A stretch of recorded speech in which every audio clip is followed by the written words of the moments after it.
On this episode, David Reece from Bangalore Choir.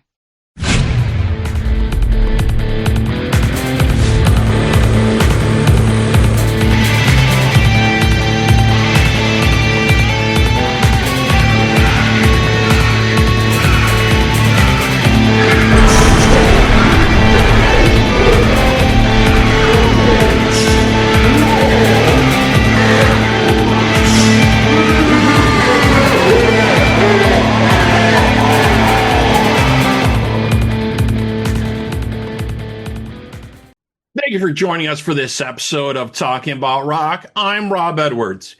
Here we bring you rock interviews from veteran and upcoming artists. Subscribe on our YouTube channel to stay up to date.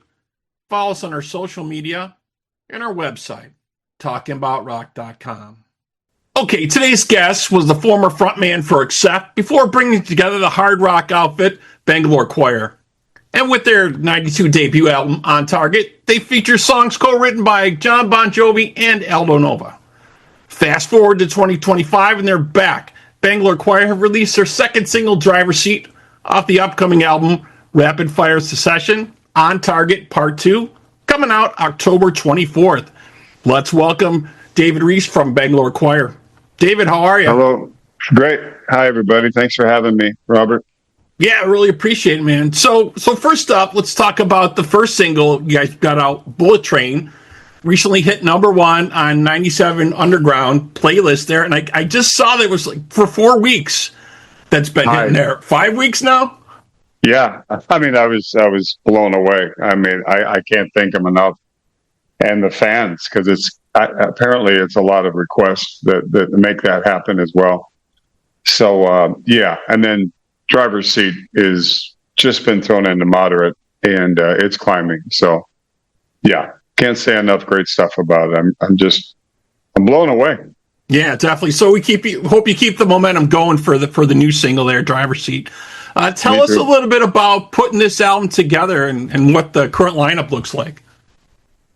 I've been solo for a number of years, and I was really tired of the band thing, and I had been performing in France last November, December, and I started kind of taking a look around at, first of all, the live set. I do a lot of On Target in the set, and to my amazement, people know those songs. Because, when grunge came out, they told me my life was over and nobody knew about Right, you guys were kind of like right at the end of the 80s, just before it hit, right? Yeah, and so I did not know, grunge didn't really, I'm living in Italy, and it didn't really cross the pond until like a year or two later, and then hung around here for about a year.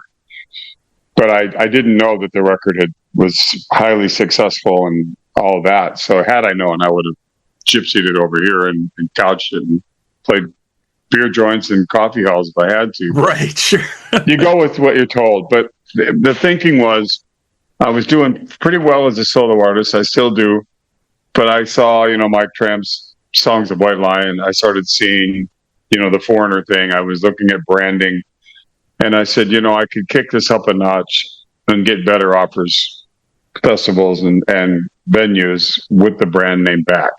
Right. And B, as I perform, 5-6 songs from On Target, that really kind of planted the seed. So when on the way home back to Italy, I called the management and said, "Hey, I've made this decision.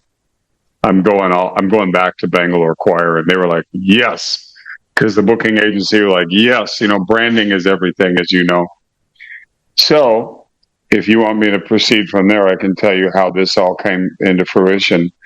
I knew that I already had a couple labels, one that I was offered an option on that I was considering. And I was watching BraveWords for quite a while and what they were doing, and I'm affiliated with Giles Lavery and some of those people. And I called him and said, "I want to do this, but I want to do it like On Target." And he's like, "We'll sign you, but it has to be similar to what you did with that record." Because, I've tried to do a few BC records in the interim over the last 10 years or so, and I'd have like 2 or 3 really good ones and then some filler, to be honest. So it really wasn't really hitting the mark. So I went back in time, which was really tough. You got to go back to 92 and think what was going through my head. I have to accept what was my thought process. And I studied On Target heavily. And my writing partner, Andy Susamil, and he had done some BC shows with me in the past. I said, we got to do this. So the first 4 or 5 attempts weren't hitting it for me. And actually, the first song that he and I put together was Driver's Seat. And I knew, okay, now we've got another slipping away. Now we're on the right path. Right. And I think the second song was Bullet Train, honestly, if memory serves right. So him and I, once we hit that lick, Andy and I are able to, it's kind of like rain. I always say it's like raindrops. They start falling and it just starts moving. Andy and I worked together since he was in Udo and I was in Accept. We've known each other a long time. He's an extraordinary guitar player. He probably does, I'd say, 80% of the solos on the record. This album, and co-written, there's 16 tracks on it, so I think he's co-written 13, 14, maybe 12 with me on it. But once the ball started rolling, we knew we were there. And then we get into the graphic side of it, right? So I'm looking at the cover. I said, I've got to resemble that, bring that moniker back.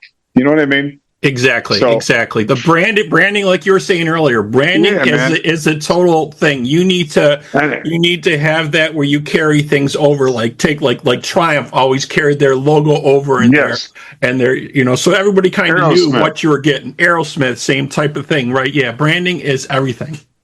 Yeah, because it's locked into your head for 40, 30, whatever years, and when you see it, automatically your brain identifies. So I did, during the COVID disaster, a group out of Russia. I'm really sad for those guys because they have to kind of go around European countries to pay me and work with me because of the restrictions they're under right now. They're called GOOT, G-O-O-T. Bunch of really super guys. Lost you for a second. Are you there? Yeah, I'm still here. Yep. Can you hear me? Yeah, just a second. There you are. Okay. And pardon me. And I've done a few records with them, survival kind of thing, but also I don't do records unless I think there's something to it.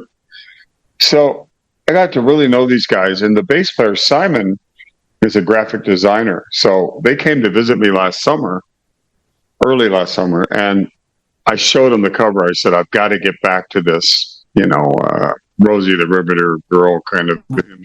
Right, that style. Yeah. So everything about the package is real Bangalore Choir.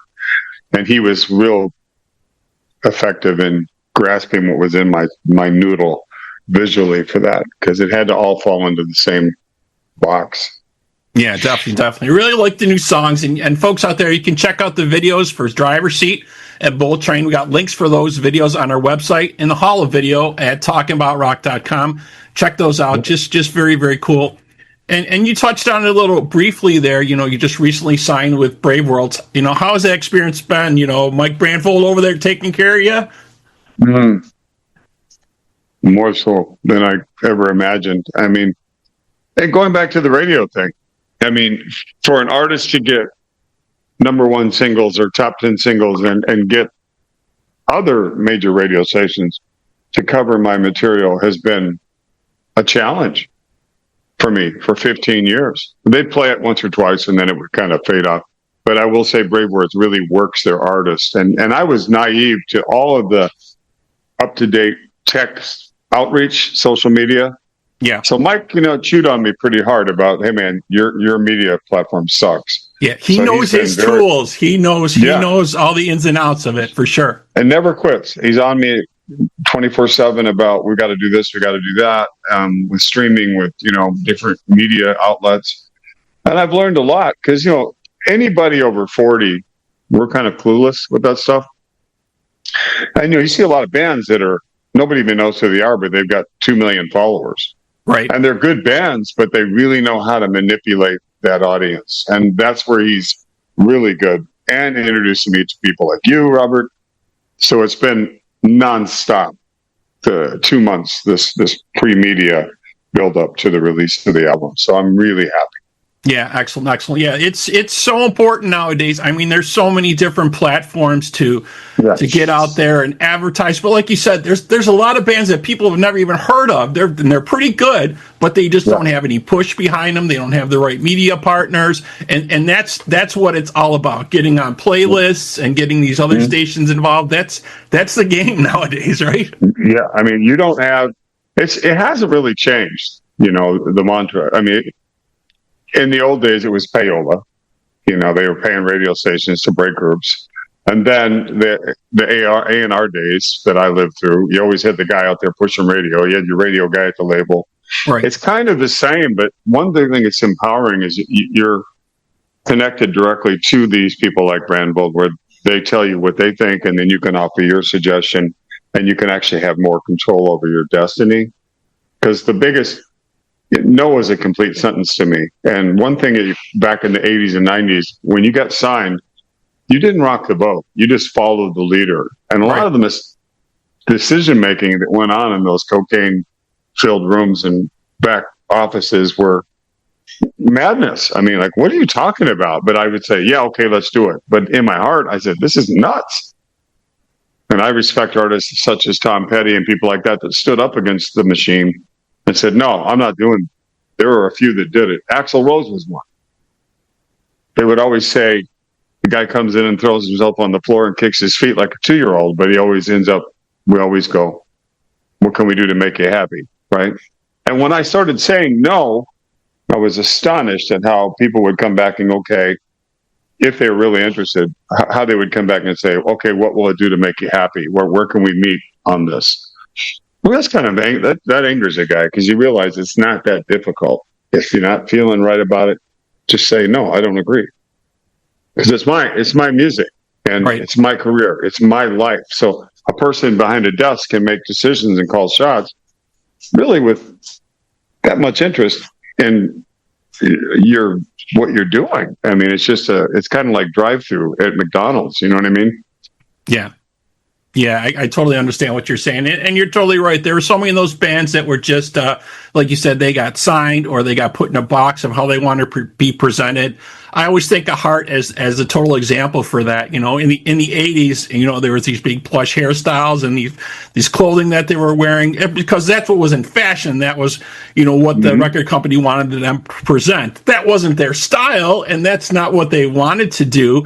That brought them to a different level. But yeah, they didn't agree with that at the time. And maybe sometimes it's a good choice. But like you said, you need to work with the artist and find that middle ground that works for both. The artist has to have something in the proof in their pudding, though, as well. A guy like Brandvold's not going to promote a record that he doesn't go, wow. And that's the reaction that I've gotten. And it wasn't easy, man. I mean, when you go back to the big hair thing and stuff, we committed suicide. So I think the grunge thing was, we deserved it, because every one of us, including myself, dyed my hair blonde. The David Lee Roth frontman thing was just worn out. So the average human being who sees a guy in a video with 50 chicks goes, man, I'll never have that life. But then a guy comes out with a flannel shirt talking about heroin and my life's miserable and I live in a trailer from a rainy town in Seattle. Right. 99% of the youth of that time were going through that. So it resonated. Yeah. And it was fresh. I mean, they were doing Sabbath riffs over, but it was the kick in the teeth that the music industry needed. I knew it was going to last maybe 5 years, which it did. But yeah, I mean, we committed suicide. I mean, I really believe. Look at Priest. I mean, they came out wearing the flashy clothes for a while. Scorpions. Everybody did the big hair. It was like, what are you guys doing? What are we doing? Yeah. Yeah. Everybody was leaning into it for a while. And like you were saying, it was kind of time for a change. I grew up obviously in the time of heavy metal and hair bands, and was used to big shows, and I wanted to see that. I didn't want to see a bunch of guys that looks like they came out of their garage in their sneakers playing. The music was all right. It really wasn't, what I had grown up listening to, and the people that I was around. It was the change. You're right, and I guess we all needed that at the time. It happens about every 10, 15 years. Udo Dirkschneider is a good friend of mine. I've toured with him. I've known him since I replaced him, and I went to see an Udo show while I was in Accept, and there's something about sincerity with rock and roll, especially in Europe. It's not like America, like here today, gone later today. You know, you're kind of a flash and you're big for a couple hours. In Europe, if they believe in a band, they'll survive a few stinker records with you, but they'll stay loyal to you. And I went to see Udo one night, and I was watching him, and the people were going crazy in his solo band with Andy was playing. And I asked the management, what is it about that guy? And you know what she said? He's one of them. He comes from a working class area called Solingen, Germany. He's a guy that got out of it, out of that misery, and they're proud and they stand by him. And it was like getting punched in the face. I went, I get it. And that's the truth of the matter. He's one of them. Yeah, so, definitely. You can see that in so many artists that really broke through with their fan base. You know, Ozzy Osbourne, perfect example coming through from his working town in Birmingham. You know, and just being an average, ordinary guy. You know, made it huge. Rock and Roll Hall of Fame, whole deal. You know, obviously made that city stand out. Same thing with Priest. You know, yeah. I mean, if you make good for your local city and you're shown as that type of working class hero. Yeah, you have to identify with your fans, right? That's the black country where they come from, and it's an industrial. You know, you end up in the coal mines of the steel mills, it's not a real pleasant place weather-wise and economically. You know, I mean, Ozzy was a plumber. That was his dream. You know, I mean, that's where his future was, and Sabbath created all of this stuff, really. And we're still talking about Ozzy today. He's been gone a few months. I mean, it's amazing. You know how you watch social media and somebody like the guy that died yesterday from Moody Blues, right? Everybody's R.I.P. all 24-hour cycle, and the next day nobody's even can remember his name. The thing about Ozzy is I get asked in every interview, they bring up his name. You know, he had an impact. He had that, like Lemmy had, you know, he had the impact, and he had some of the best management right around. I mean, you saw his name in every way, shape, or form. They had him on talk shows, the whole nine yards. You know, they recreated his image every couple of years and brought him out. You know? And he had multiple lineup changes, but it was him. He was the figurehead, and they had a marketable brand with Ozzy, and. Boom. Yeah, but it's definitely, like I said, it's all about marketing. So for the new album, you guys are going to be hitting the road later this year, it looks like, supporting Girls School and Alcatraz, starting November 25th, I think. Yeah. And when I was reading here, you guys will also include in your set some Accept songs and Bangalore Choir songs. You're going to mix it up a little bit. I usually play 3 or 4 Eat the Heat songs in the set. I do Generation Clash. I do Ecstasy, Hellhammer. Typically in the set, which goes over great. The funny thing about that record is there was no middle. Nobody, they either hated me or they loved me when I took that job. Yeah, that was a little bit of a different sound. Maybe people weren't prepared for. I mean, I went back and listened to it again last week, you know, and listened to some of the earlier stuff from Accept. It really wasn't that much of a departure from what I heard, really. But I guess the fans. Metal Heart and Russian Roulette and those records, they were moving into, hey, we got to break in the States. Balls did like 500,000 units, but they never really broke it big. And that was the whole corporate decision. Let's get a guy who speaks English, blonde lead singer. Let's commercialize this thing. But what happened goes back to the Udo story, that loyalist saying, hey, what have you done to our band that we grew up with? We don't want this. But the ironic thing about that record is every show I play, people come to me and say, you know, I hated your guts, but I really love this record. I mean, I'll take it 36 years later. But you mentioned shows. I'm actually going out headlining Bangalore Choir in France this month. I'm heading out to do a bunch of gigs on my own. And then I tag up with Giles and the Alcatraz guys and the Girl Schools group, like you mentioned. I think we're going to do like 16 days. It's grueling, the one with Girl School. There's one day off. It's going to be go, go, go, go, go. But that's how you got to survive in this business right now. You can't take 2 or 3 days off. And no, it's tour, shows. And I think we've got the complete list of dates you guys can check out, bandsintown.com. Bands in Town, Yeah. That's where it's all is. But just going back to a little bit what you're talking about earlier, I think being the front man or changing the front man in the band is one of the most difficult things. That's like what people identify the face of that band, the sound of that. That's got to be the hardest job for anybody that switches that out. I mean, it's so many times. I mean, there was a couple times it hit fine, case in point, like Ronnie Dio, but then there was times where it didn't hit, like Tim Ripper Owens, case in point. I was at the Priest. Same time as Ripper. Me, Ripper, and Ralph Seepers were the 3 contenders for Judas Priest.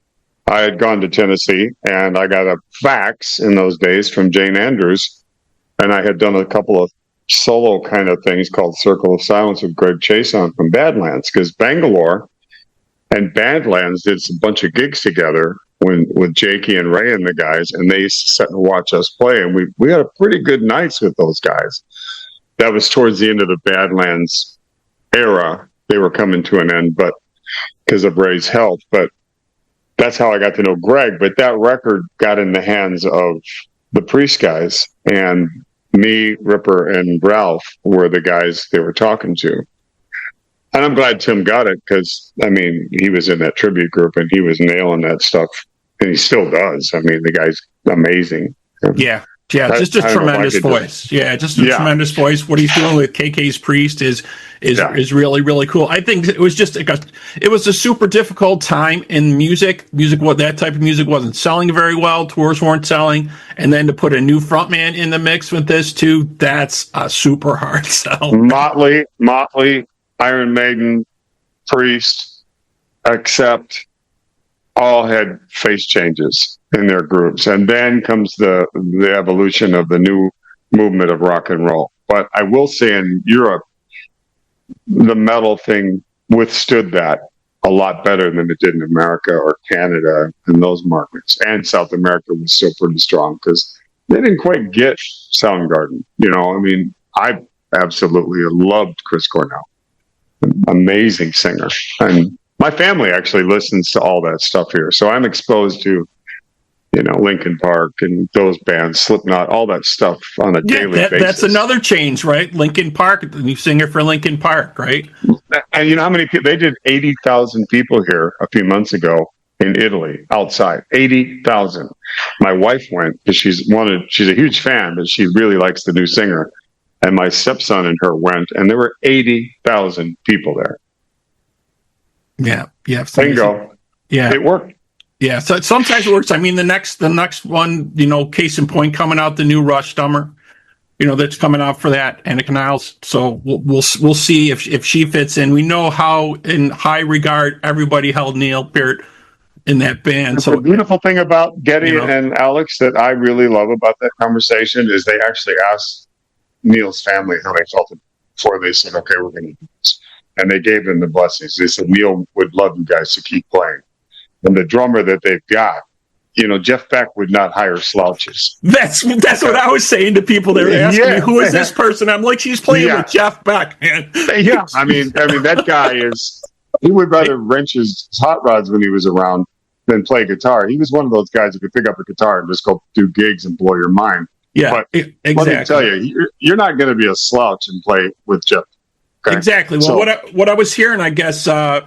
Geddy's bass tech was actually friends with them and looking at her saying, "Hey, you might want to check this drummer out." That's kind of how it started from what I heard. She's incredible. Yeah. And it's great for the female genre of the industry. I mean, look how many women are really stepping up to the plate and blowing minds. I mean, you got Nita, you got Lizzie Hale. I mean, these girls are kicking Beth Hart. I think it's great because it was a boys' club from the 50s to, now pretty much. But there's some girls out there that they're pretty frightening on vocals. The chick from Arch Enemy. I mean, give me a break. Yeah. Arch Enemy. Yeah. Burning Witches. But you said Lizzie Hale. Tremendous, Brutal power. Yeah, but really, really cool stuff. So excellent. All right, so let's wrap up this episode of Talking About Rock. Thank you to my guest today, Dave Reece from Bangalore Choir. And folks out there, you can check out the latest videos, Driver Seat and Bullet Train, like I said, with links on our website in a haul of videos at talkingaboutrock.com. And record physical release is October 24th, 2025. And I'm right now and I'm working on procuring U.S. dates on the East Coast, New York, PA, Ohio. We're talking about a spring Bangalore Choir tour. I'll be using American players. Let me give a quick shout out to who's on the record. Can I do that? Yeah, go right ahead. You asked me. Okay, Andy Susamil, of course, is one of my main go-to co-writers, but there's 3 tracks, Love and War, I'm headed for, and the next video and single will be called I Never Meant To. It's about my daughters. It's a very cool ballad that I wrote with Mario Percadani, who worked with Hardline. And then there's a track called Sail On that I wrote with Marcel Singor, who's a Dutch guitarist who works with Plan 9. And then Ferdy Dornberg is on keyboards with the final song, Mending Fences. Do you have the whole album now? No, I don't have the whole one yet. No. Yeah, it's 16 tracks. It's part 1, part 2. And it's kind of like the Steinman Meatloaf thing. We had so many songs that I actually left 4 or 5 off the disc, so we didn't know what to do. So we act 1, act 2. So I'm hoping if this does as well as it seems to come out with act 3, act 4. But time will tell. Yeah. But anyways, I thank you very much, Robert, and Talking About Rock, and all your listeners. Check it out. I thank everybody that watches and listens, and all the fans. Without you, there's no me. Exactly. So, yeah, check out bandsintown.com. Guys, sign up for that. Get the upcoming dates. And folks out there, we hope you're doing your part by supporting live music wherever you are. Absolutely. David, again, Thanks, man. Thank you, brother, and have a great day.